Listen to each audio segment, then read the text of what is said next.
Alright, bonjour à tous, Battosay here, welcome to episode 10 of my Let's Play. And as you can see in front of you, the breeding farm raised from the ground and is now almost finished. But I realized that I'm gonna need a lot of tan laser to make my breeding harness, so right now I'm still manually farming the cows to make as much tan laser as I can.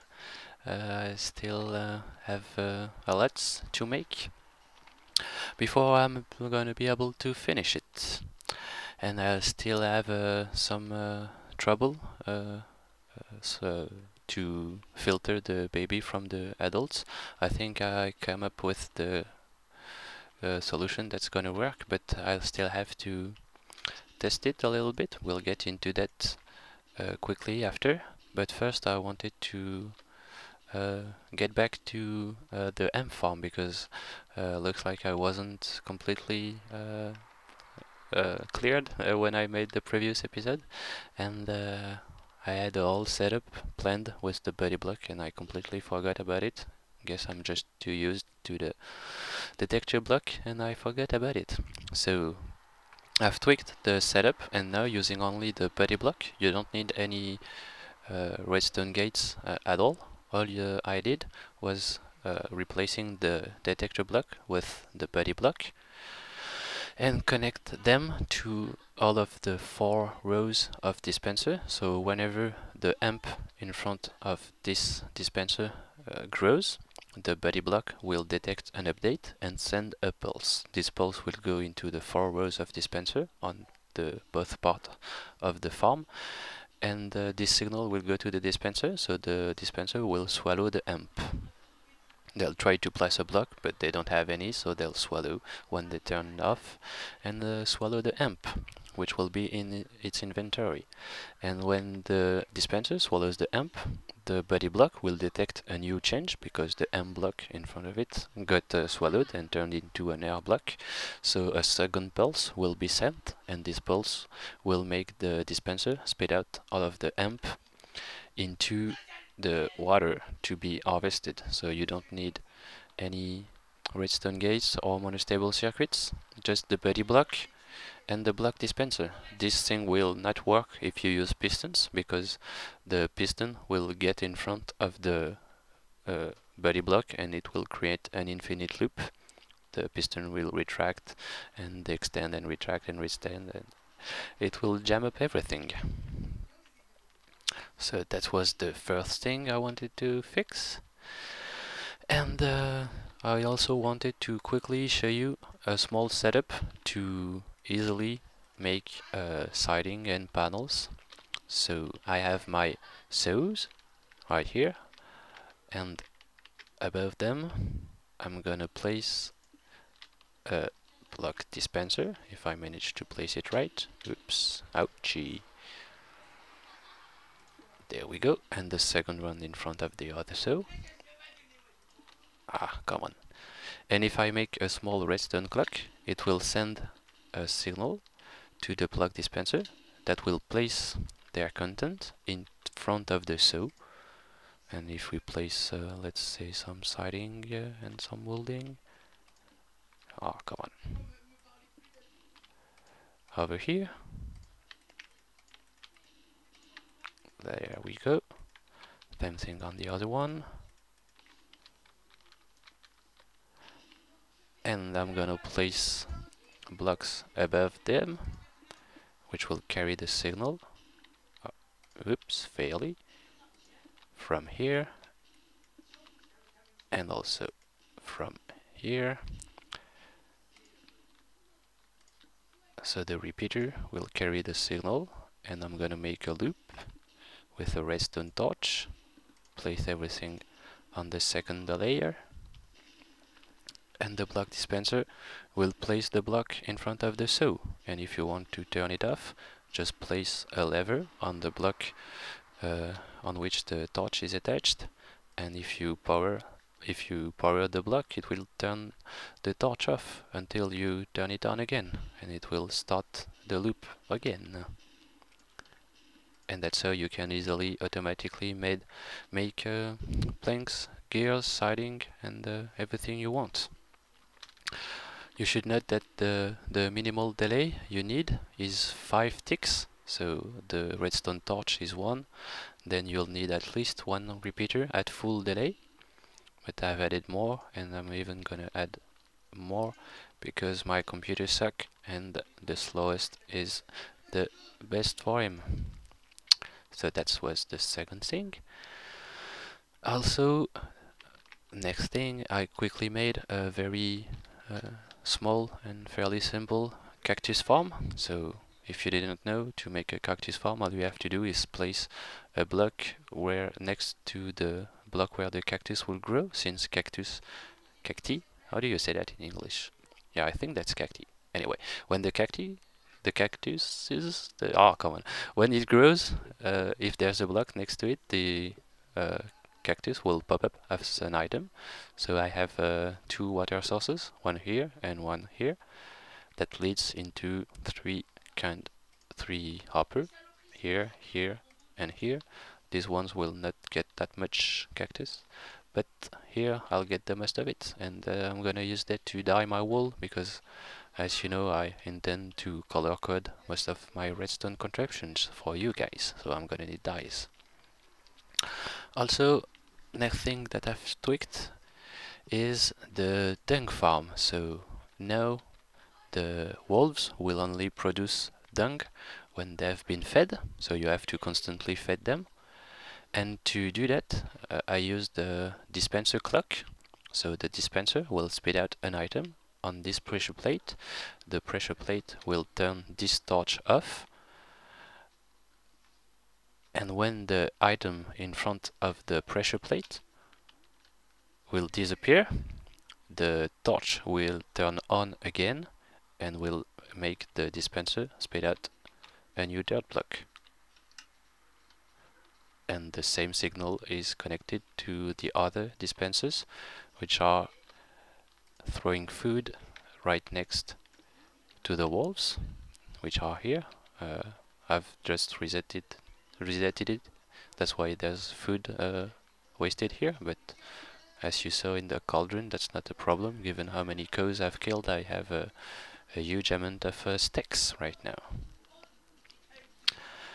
So the only problem with the dispenser clock is that every time you log off from the game, or if you move too far from it, the signal will go to the dispenser, which will spit out dirt, but the dirt won't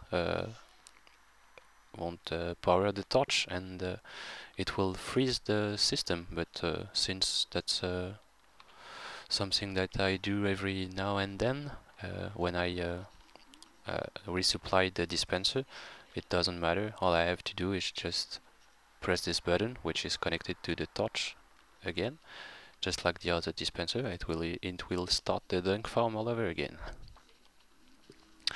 And finally, last thing that I've changed that I wanted to show you is the setup near the kiln or crucible or whatever. So as you can see, now we have a whole bunch of different crucible and cauldrons on the same set of Hibachis, because we can use pretty much all of the 9 blocks in which there's Hibachis. Actually there's only 8, that's why there's no cauldron here. And by placing the cauldron or the crucible here, even if they are not in the middle of the set of Hibachis, they're still gonna be heated. Like for instance, this one is gonna be heated by 4 different Hibachis, because they check for the 9 blocks under them. So this one is gonna be the fastest. Well, let me show you in the one that's working. This one is going to be the fastest because it's being heated by 8 different Hibachis, whereas this one is only heated by 3. Same thing for this one. And the kilns behind are heated by 4 different Hibachis. So that's a simple way to place a lot of crucible and cauldron and kiln by and only using one set of Hibachi. So So yeah, that was it. Now let's get to the breeding farm. And oh yeah, the Better Than Wolf 3.40 update came out, and I still haven't played that much with the Bloodwood sapling, but it looks like a lot of fun.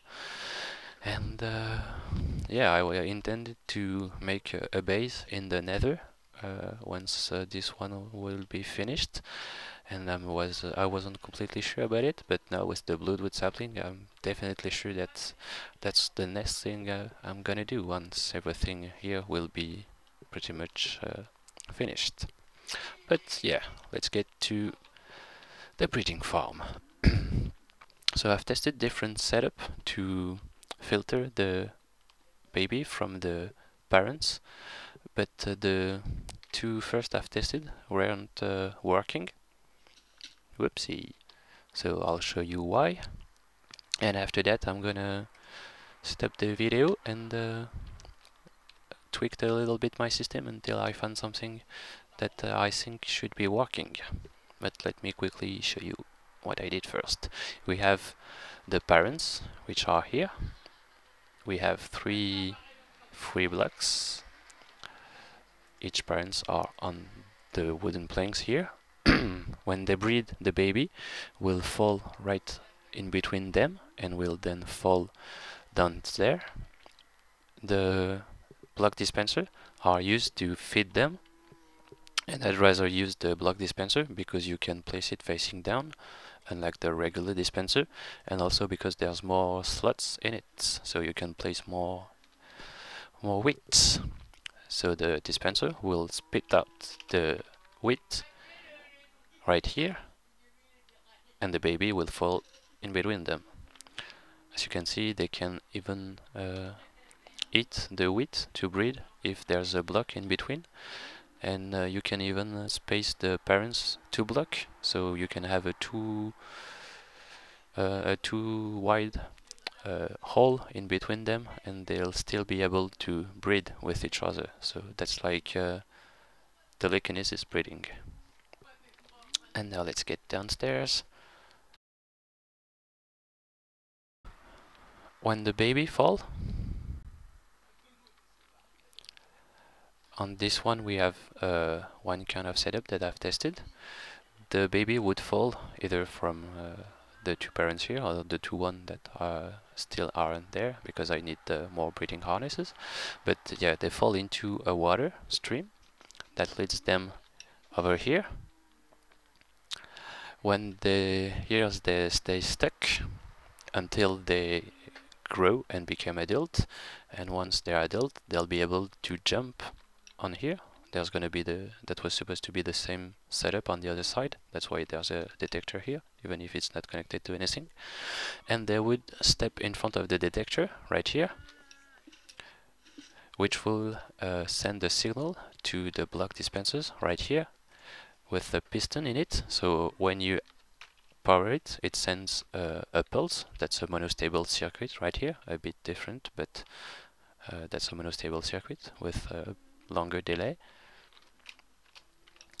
It sends a signal, and the block dispenser plays the piston, and since the block dispenser are directly powered, that's also powering the piston, and that what makes them extend. And this was supposed to be a hole. This was supposed to be a wall, so they would be pushed and fall under. But I'm still not sure it's working. The last time I checked, the baby wouldn't move, and as you can see, sometimes you just can walk through the piston, and I haven't seen so far any cow being able to jump here and be pushed by the pistons, because the water stream was one longer. That might be what was causing the problem. They would be able to jump into this block from the water stream even when they are babies, because the game considers that this is a block, that's a water block, so it considers that the baby is on the same level as the detector, so is able to jump from the water to the block here. I still have to check with a pressure plate here. I'll let you guys know. But I'm not sure that's what I'm gonna use, because let's see, sometimes the pistons are not pushing me. Yeah, you see, when you're just on the edge of the block, the piston sometimes won't push the cow. Sorry. And since it's a monostable circuit, if they are stuck in front of the detector won't be able to send a new signal after that. Let's check one time again. Come on. Yeah, might be working with the pressure plate. I'll check. But the first thing I've tested was something like that. So we have also two pairs of parents over here and here. The baby would fall into the water here.